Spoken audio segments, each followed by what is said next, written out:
Southwest branch of the Seattle Public Library, now open for curbside. On Wednesdays, Fridays, and Sundays from noon to 6, you can come by to pick up your library holds or to grab some grab-and-go mystery items. Welcome to another Early Learning Together video. Today we're going to learn how to make puppets. So I really love to make puppets, and I've made puppets out of things like felt. Hello. I've made puppets out of things like cardboard. Hello there. You can also make puppets out of everyday household objects like socks. Hello. Or paper bags. How do you do?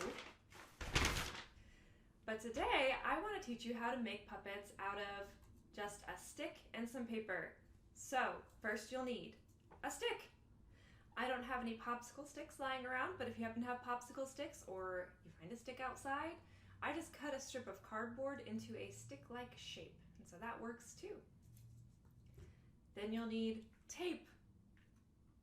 You'll also need scissors.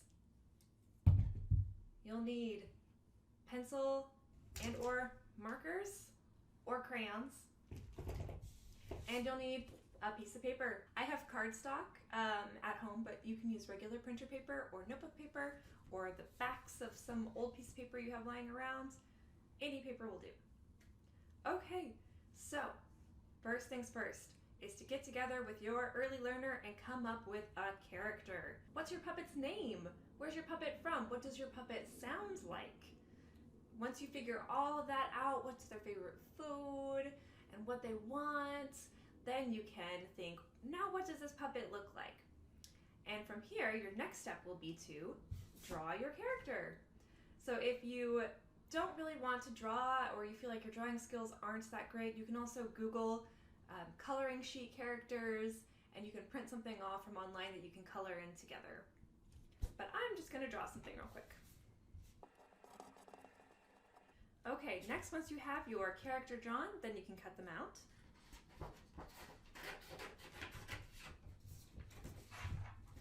The drawing itself and the shape of the cutout doesn't have to be anything fancy. I just drew a stick figure with red hair.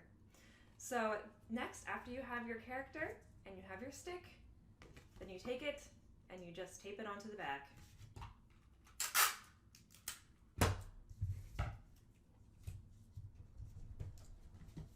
Ta-da! So now you have a puppet, but you don't have a puppet show yet. And the important part about the early learning is the storytelling component. So you have a character, and your character needs to have a problem that they're trying to solve and a puppet friend.